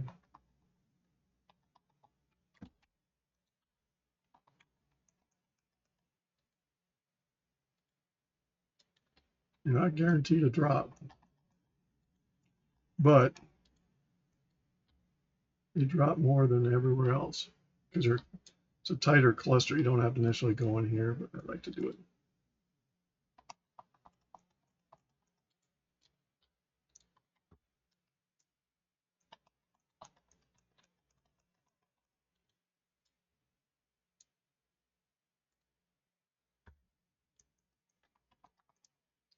Kind of the forgotten quest areas because with the leveling speed you get into, there's a lot of areas that I don't want to say become dead areas necessarily, but I have only seen, I spent hours here doing this, and I've seen Alliance once, not seen them, I've sensed them on Spy, found them.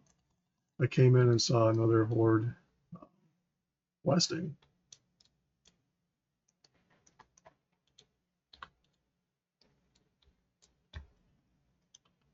So you see the drop rate. I have a few of them built up. But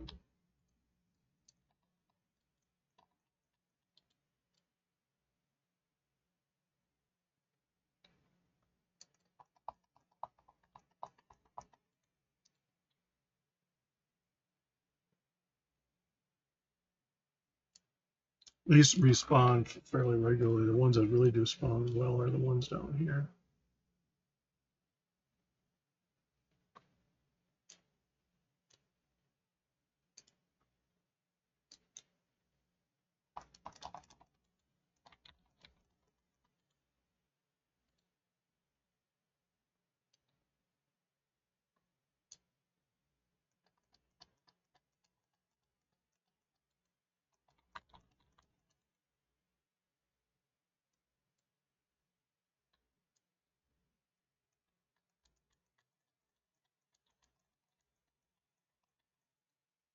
What I'll do here is I'll do this for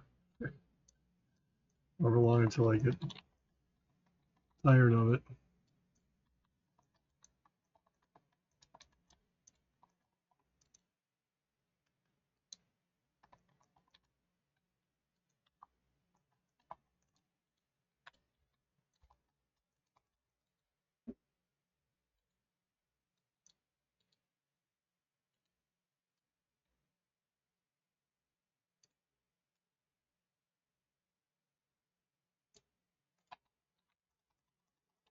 The reason they say this is probably the best area to farm in is because he spawns so well.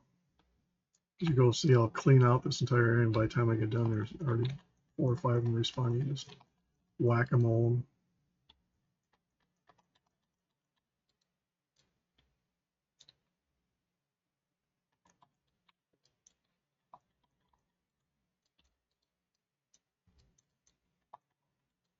Good way to level. When I get to level high enough from their level 80, 79.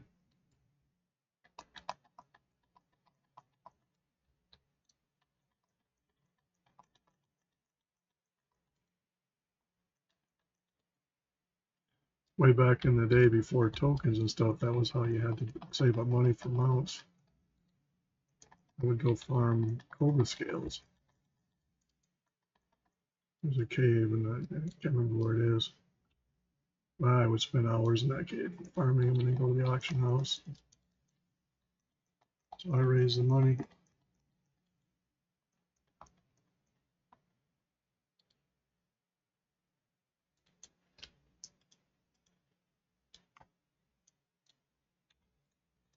See, one of them's already popped back up.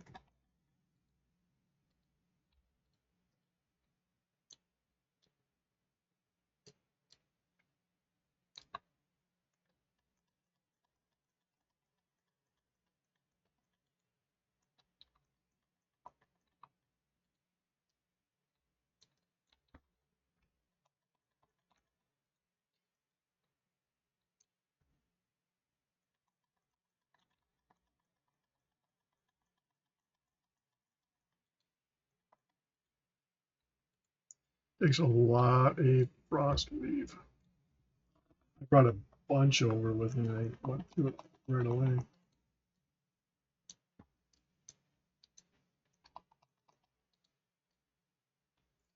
Most makes it worthwhile to fire up the second account and go see what it is on the Alliance side.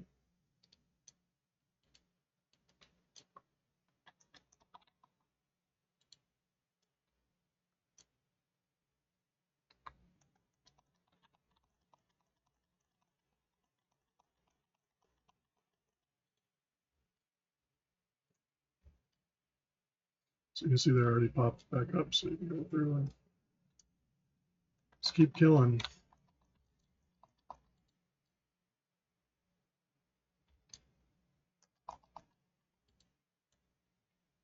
You're usually not bothered by anybody.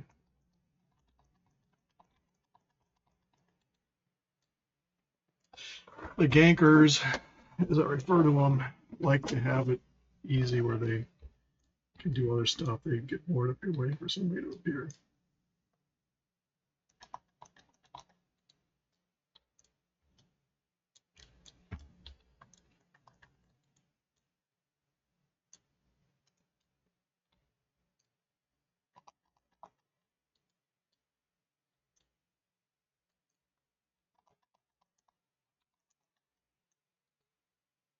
You see up there in the room up there, they've already responded. You can just stay down here. Sometimes it's just easier to drop right down here is a little better.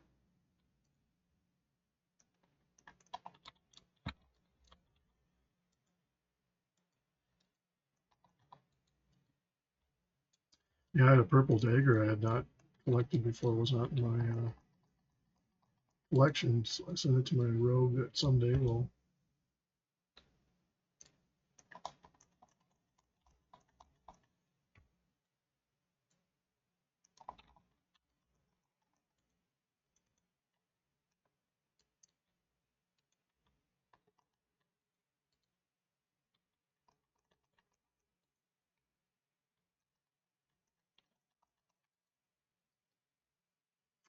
The Frostwave only drops off of humanoid animals, as far as I know.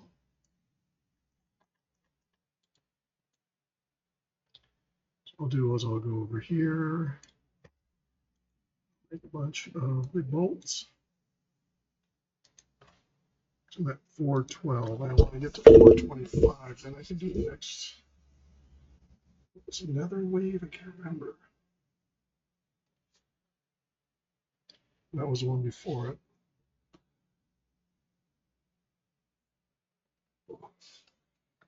425 to go up to the max, I think, is the next one. And that eventually get the brown cloth. I forget what that was called.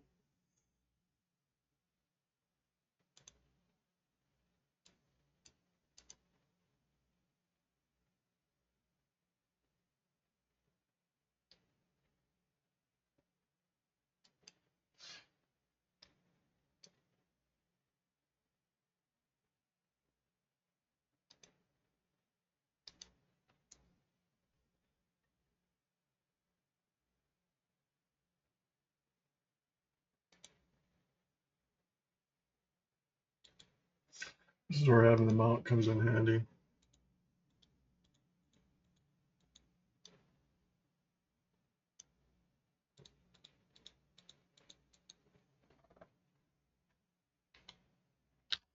And that is basically what the farming is all about. So I'll do this. But that is that. And we'll call it a video here. So I'm going to say hello to our friends at Cata Good Brewing here in Castle Manorville, under pressure in Golden Valley, and south by southeast in beautiful Pine Island. Family, pet, kid, fun, friendly, fun places, whether you're drinking soda, pop, or more alcoholic options. Just remember to have a designated driver. Be careful out there. DUIs go on your record for a long time, and sometimes at some point, if you have one or too many, you can't go to Canada. Anyway, check them out. Check out my books at sellersjr.com, my overall website, geekfengshui.com, and this channel, which we appreciate if you like. Subscribe, setting the bell, and commentary. As long as you keep it between the lines, we appreciate criticism as long as it's creative and not destructive. And yeah, please like. It does help this creator as well as others just to show that you appreciate their work. If you really don't like the video, instead of hitting the dislike button, hit the like button 3 times to show how much you dislike it. Anyway, with that, we'll see you later. Have a good one. Like I said, like, subscribe, set the bell, comment, like, subtle messaging.